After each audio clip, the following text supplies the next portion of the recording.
Hello বন্ধুরা, official update. Brazil দলে বড় ধাক্কা। ফুটবল প্রেমীরা, আজকের খবরটা সত্যিই কষ্টের, কারণ গ্যাব্রিয়েল মাগালায়েস থাকছেন না আসন্ন আন্তর্জাতিক ম্যাচগুলোতে। হ্যাঁ, ঠিকই শুনেছেন, ব্রাজিল জাতীয় দলের এই গুরুত্বপূর্ণ ডিফেন্ডার ইনজুরির কারণে ছিটকে গেছেন স্কোয়াড থেকে।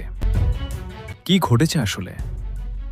গত রবিবার ম্যানচেস্টার সিটির বিপক্ষে ইংল্যান্ডের লিগ কাপ ফাইনালে খেলার পরই গ্যাব্রিয়েল তার ডান হাঁটুতে ব্যথা অনুভব করেন। ম্যাচ শেষে তার এই অস্বস্তি নিয়ে বেশ উদ্বেগ তৈরি হয়। এরপর দ্রুত মেডিকেল টেস্ট করা হয় এবং রিপোর্ট খুব একটা ভালো আসেনি।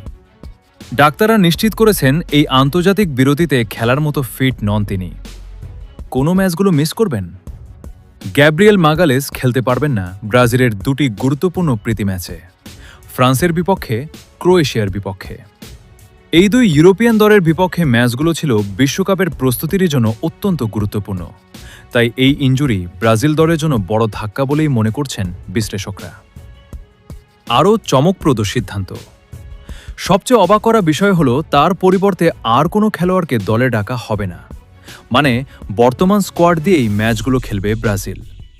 এটা কোচিং স্টাফের আত্মবিশ্বাসের ইঙ্গিত দিলেও ডিফেন্সে একটা বড় শূন্যতা তৈরি হবে, সেটা বলাই যায়।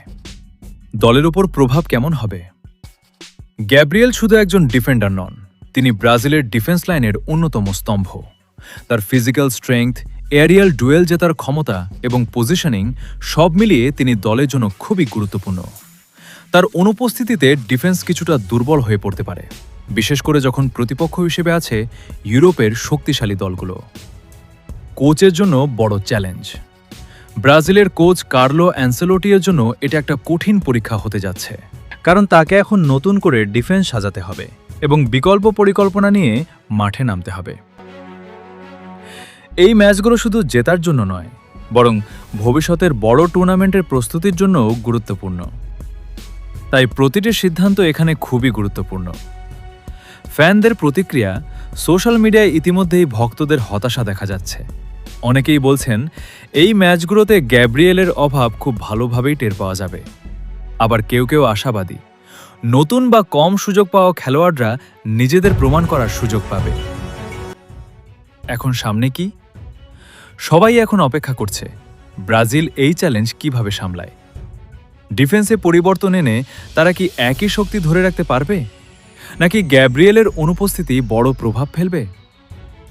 একটা বিষয় নিশ্চিত, এই দুই ম্যাচ হবে খুবই ইন্টারেস্টিং। শেষ কথা, ইনজুরি ফুটবলেরই একটা অংশ, কিন্তু এমন গুরুত্বপূর্ণ সময়ে এমন খবর সত্যিই হতাশাজনক। আমরা আশা করি গ্যাব্রিয়েল ম্যাগালেস দ্রুত সুস্থ হয়ে আবার মাঠে ফিরবেন এবং আগের মতোই দুর্দান্ত পারফরম্যান্স উপহার দেবেন। আর আপনার কি মনে হয়, গ্যাব্রিয়েলের অভাব কি ব্রাজিলকে ভোগাবে, নাকি দল সেটা ভালোভাবেই সামলে নেবে? কমেন্টে আপনার মতামত জানাতে ভুলবেন না। তো আজকের মতো এ পর্যন্তই। যদি আমাদের চ্যানেলটিকে সাবস্ক্রাইব করে না থাকে, তাহলে এখনই সাবস্ক্রাইব করে দিন এবং ভিডিওতে একটি লাইক করতে ভুলবেন না। তো সবাই ভালো থাকেন, সুস্থ থাকেন। আল্লাহ হাফেজ।